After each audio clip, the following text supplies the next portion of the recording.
kehidupan dalam kuburan jauh lebih panjang dibandingkan kehidupan di dunia. Nabi SAW bersabda, "A'maru ummati baina sittina wa sab'in." Bahwa usia umatku itu hanya berkisar 60 sampai 70 tahun saja. Sedikit yang lewat 70 tahun. Kalaupun ada usia yang sampai 100 tahun itu sedikit sekali. Tapi kebanyakan di bawah 70 tahun, umumnya umat Rasul itu sudah meninggal dunia. Tetapi ketika orang masuk ke dalam kuburan, usia dia di kuburan sampai kiamat ditegakkan itu panjang sekali. Anda bisa bayangkan, orang yang meninggal sejak zaman Nabi Adam sampai hari ini kiamat tidak dibangkit-bangkitkan, menunjukkan bahwa kehidupan kuburan jauh lebih panjang dibandingkan kehidupan dunia. Dari sinilah maka wajar seorang mukmin harus takut dengan kehidupan kuburan. Ma'asyiral muslimin yang dimuliakan Allah Azza wa Jalla. Tetapi para ulama mengatakan, apakah orang yang mendapatkan adab kubur itu munqati atau mustamir, terus menerus ataukah terputus? Kata para ulama, adab kubur itu hanya terputus dengan tiupan sangkakala Israfil. Ketika itulah Nabi SAW menceritakan bahwa Allah Subhanahu wa Ta'ala memerintahkan kepada Israfil untuk meniup sangkakala yang pertama.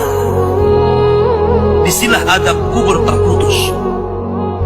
Karena ketika itu seluruh orang mati, baik orang yang ada di atas bumi atau yang ada di bawah bumi, baik kalangan jin, baik malaikat, kecuali makhluk-makhluk yang Allah kehendaki saja, semua hancur.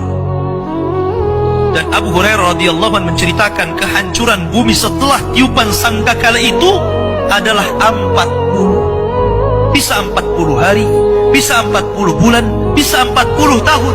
Yang jelas Allah hancurkan bumi ini. Allah luapkan lautan ke daratan. Allah jatuhkan bintang. Allah hancurkan gunung sehingga seperti kapas yang dihempas angin. Itulah yang disebut dengan kehancuran alam atau hari kiamat. Baru setelah kemudian bumi tidak bulat lagi, tapi bumi terhampar. Allah ganti bumi yang kita pijak dengan bumi yang baru. Itulah yang disebut dengan padang mahsyar. Maka disitulah Allah Subhanahu wa Ta'ala memerintahkan Israfil untuk meniup sangkakala kebangkitan. Yang kedua kalinya Israfil pun kemudian meniup sangkakala.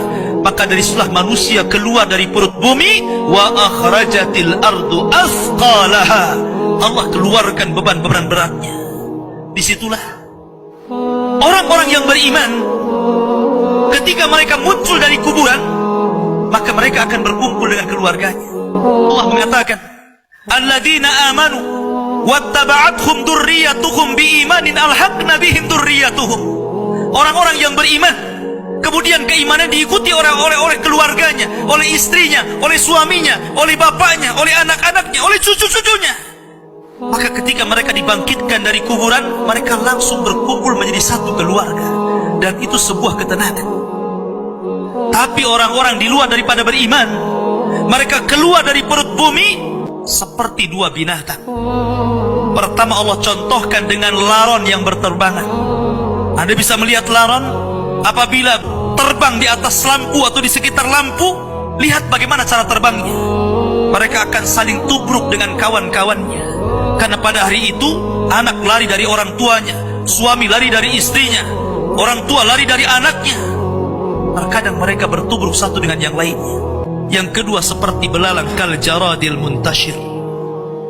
Pertama seperti laron dulu, lari sana lari sini, yang dari barat ke timur, yang dari timur ke barat, yang dari selatan ke utara, yang dari utara ke selatan. Mereka kacau sehingga mereka mengatakan, ya wailana man ba'atsana min marqadina. Celaka, siapa yang membangunkan aku dari tidurku? Tapi orang-orang yang beriman hanya mengatakan, hadza ma wa'adar rahman wa sadaqal mursalin. Inilah janji Allah kepada kalian dan benarlah ucapan para rasul. Baru setelah itu dari padang mahsyar berteriak seorang yang Allah suruh untuk berteriak. Mulailah kemudian mereka teratur. Maka mereka akan berjalan ke satu titik. Disitulah yang disebut dengan padang mahsyar.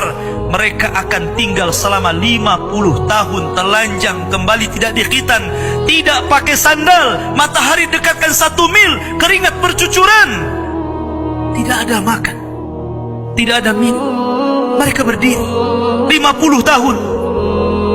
Sehingga akhirnya orang-orang saleh mereka berkumpul, datang kepada Adam minta syafaat. Adam memberikan udzur, tidak sanggup memberikan syafaat.